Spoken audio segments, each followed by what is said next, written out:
15th অগস্টের সকালবেলা সকাল সকাল আমরা নিচে চলে এসেছি আমাদের কমপ্লেক্সে ফ্ল্যাগ হোয়েস্টিং দেখতে। সবাই মিলে একসাথে, এত ব্যস্ততায় দেখাও হয় না, তাই নিচে এসে সবার সাথে দেখা করে গল্প করে খুব ভালো লাগলো। এই যে সবাই আমরা দাঁড়িয়ে পড়েছি, মেয়েরা একটা ছোট্ট করে ছবি তুলবো বলে, সাথে আছে বাচ্চারাও। মা কি সুন্দর লাগছে দেখুন, পতাকাটা হাওয়ায় উঠছে বলে আমি না থাকতে পেরে ছবিটা আরেকবার তুলেই ফেললাম।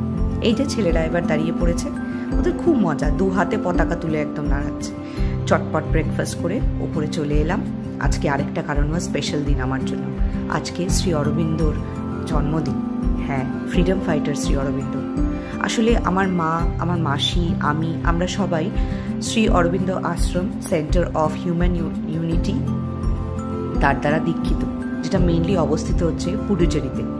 তাই মাদার মানে মীরা আলফাসা, যার ছবিটা আপনি পাশে দেখছেন, এবং শ্রী অরবিন্দ, এদের দুজনেরই জন্মদিন আমাদের কাছে খুব স্পেশাল। এই পুডুচেরির আশ্রম ছাড়াও কলকাতাতে থিয়েটার রোড এবং রানীকুটিতে এই পন্ডিচেরির এই আশ্রমের এক্সটেনশন ব্রাঞ্চেস রয়েছে। আপনারা চাইলে গিয়ে সেখানে গিয়েও মেডিটেশন করতে পারেন না, কিন্তু তার জন্য কিন্তু কোনো মেম্বারশিপ, কোনো টাকা পয়সা কোনো কিছুই লাগে না। লাগে শুধু ইচ্ছে, একটু ধ্যান করার, একটু মনটাকে সংযোগ করার। আমি আমার মতো করে ছোট্ট করে সাজিয়ে নিয়েছিলাম। এরপর আমরা 15th অগস্ট উদযাপন করব বলে নিজের মতো করে আমি আর রাজদীপ টুক করে একটু রেডি হয়ে নিলাম। রেডি হয়ে একটু মেডিটেশন করে নিলাম। মেডিটেশন করার পরে আমরা দুজনেই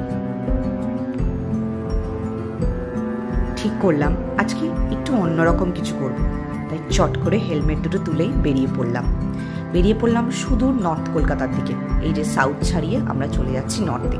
ঢুকে পড়েছি কলেজ স্ট্রিটের পাড়ায়, বই দেখেই মনটা হু করছে। আর এই যে চলে এসেছি স্বাধীন হিন্দু ভারত হোটেলে, 1927-এর হোটেল। বাবারে বাবা, ভাবা যায়, বাবার মুখে নাম শুনেছিলাম, বহু দিনের ইচ্ছে ছিল এখানে গিয়ে খাবো বাঙালি খাবার।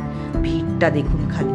15th অগস্ট বলে নয়, কিন্তু আমি এই হোটেলে আগেও একবার এসে ফেরত চলে গেছি। আজকে রাজদীপ ছিল বলে সাহস করে লাইনে দাঁড়িয়েছি। যদিও ছিল দুপুর 3টে, তাও কোনোভাবে আমরা দুজন ছিলাম বলে লাইন পেয়ে গেছিলাম। ভেতরে ঢুকতেই এই বড় বড় হেরিডিটারি তাদের সার্টিফিকেটসগুলো চোখে পড়লো, খুব ভালো লাগছিল দেখে। আর এই যে চলে এসছে আমাদের খাবার, মাটির ভাঁড়ে জল, কলা পাতায় খাবার। আমাদের মেনুতে ছিল ডাল, সাদা ভাত, আলু ভাজা শেষ হয়ে গেছিলো তাই পাইনি, মাছের মাথা দিয়ে পুঁই শাকের চচ্চড়ি, আর আমি নিয়েছিলাম মাটন, আর রাজদীপ নিয়েছিল ইলিশ, আর সাথে ওই যে মৌরলা মাছের টক। চটপট আমরা আমাদের খাবার খেয়ে নিলাম, বেরিয়ে মনটা খুশ, মুড়ি টড়ি খেয়ে ভীষণ ভাল লাগছে।